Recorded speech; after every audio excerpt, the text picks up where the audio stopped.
मैं सुनाना। ठीक हो गया हाँ एक है एक है वे पहला वो चाह ते फिर एक बर्फी ये सिलसिलेवार जी ते नहीं ना नाल तिन्ने में कट्ठियां कट्ठियां नज़मां सुन तिन्ने सुना देना तिन्ने कट्ठियां छोटी छोटी नज़मां ठीक पहली नज़म मैं तो सुनाउण लगा ये है वे चाह ठीक हो गया कूले कूले हत्थां दे नाल ओस फड़ाई चाह सी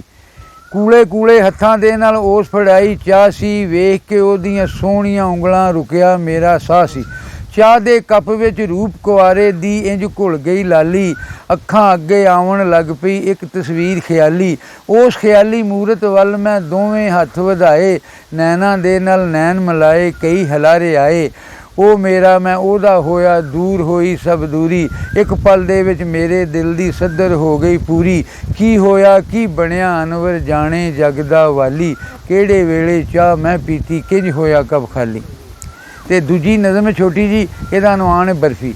ਉਸ ਫੜਾਈ ਬਰਫੀ ਤੈਨੂੰ ਤੂੰ ਦਿੱਤੀ ਵੰਡ ਅੱਧੀ ਮੈਨੂੰ ਮੇਰੇ ਲਈ ਸੀ ਅੰਮ੍ਰਿਤ ਵਰਗੀ ਖਾਧੀ ਮੈਂ ਤੇ ਮੋਹਰਾ ਲੱਗੀ ਮੋਹਰਾ ਇਸ ਲਈ ਗੈਰਾਂ ਦੀ ਸੀ ਅੰਮ੍ਰਿਤ ਇਸ ਲਈ ਤੇਥੋਂ ਲਈ ਸੀ ਤੇਰੇ ਹੱਥੋਂ ਜ਼ਹਿਰ ਪਿਆਲਾ ਹੱਸ ਹੱਸ ਅਨਵਰ ਪੀ ਲੈਣਾ ਵਾਂ ਗੈਰਾਂ ਦੇ ਸੰਗ ਵੇਖ ਕੇ ਤੈਨੂੰ ਮਰ ਮਰ ਕੇ ਮੈਂ ਜੀ ਲੈਣਾ ਵਾਂ ਮੁਬਾਰਕ ਨਜ਼ਮ ਦਾ ਨਾਮ ਹੈ ਮੈਨੂੰ ਮੇਰੀ ਹਾਰ ਮੁਬਾਰਕ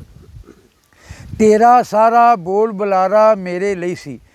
ਤੇਰਾ ਸਾਰਾ ਰੂਪ ਕੁਆਰਾ ਮੇਰੇ ਲਈ ਸੀ ਤੂੰ ਲੋਕਾਂ ਨਾਲ ਗੱਪਾਂ ਲਾਵੇਂ ਲੋਕੀ ਤੇਰਾ ਅੰਗ ਅੰਗ ਤਾੜਨ ਮੈਨੂੰ ਇਹ ਗੁਆਰਾ ਨਹੀਂ ਸੀ ਇਸੇ ਲਈ ਤੇ ਲੁਕ ਲੁਕਾ ਕੇ ਨੀਵੀਂ ਪਾ ਕੇ ਤੇਰੇ ਕੋਲੋਂ ਅੱਖ ਬਚਾ ਕੇ ਲੰਘ ਜਾਣਾ ਵਾਂ ਵਿੱਚ ਖਿਆਲਾਂ ਨਾਲ ਮੈਂ ਤੇਰੇ ਗੱਲਾਂ ਬਾਤਾਂ ਕਰ ਲੈਣਾ ਵਾਂ ਹੋ ਕੇ ਹਾਵਾਂ ਭਰ ਲੈਣਾ ਵਾਂ ਤੈਨੂੰ ਤੇਰੇ ਸਾਰੇ ਸਜਰੇ ਯਾਰ ਮੁਬਾਰਕ ਮੈਨੂੰ ਤੇਰੇ ਸਾਰੇ ਸਜਰੇ ਯਾਰ ਮੁਬਾਰਕ ਮੈਨੂੰ ਅਨਵਰ ਮੇਰੀ ਸਜਰੀ ਹਾਰ ਮੁਬਾਰਕ ਮੈਨੂੰ ਅਨਵਰ ਮੇਰੀ ਸਜਰੀ ਹਾਰ ਮੁਬਾਰਕ